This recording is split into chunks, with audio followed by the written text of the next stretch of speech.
นี่ภารกิจเราที่เปลี่ยนต้นอะโวคาโดนี่ที่มันบ่เป็นมาก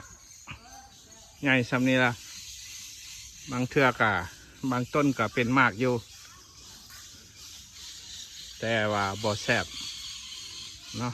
ภารกิจเราคือจะเปลี่ยนยอดต้นอะโวคาโดทั้งหมดนี่ใส่พันธุ์ดี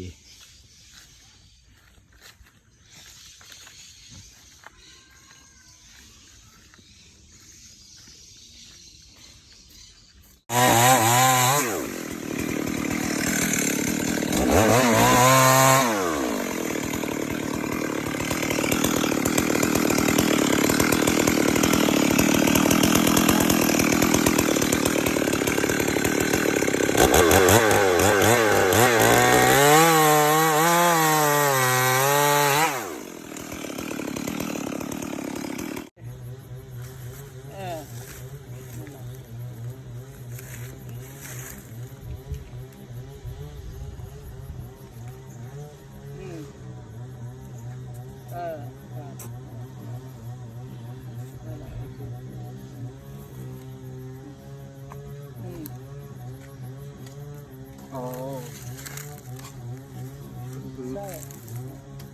ได้บ่ได้แล้วได้เลยเนาะ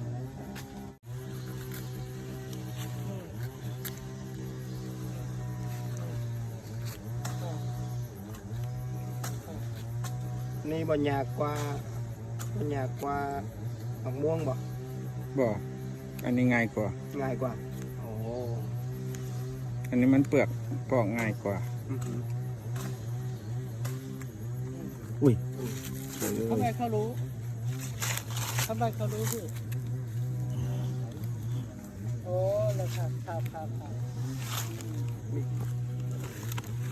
ละเอียด เดี๋ยวทางเรา เอา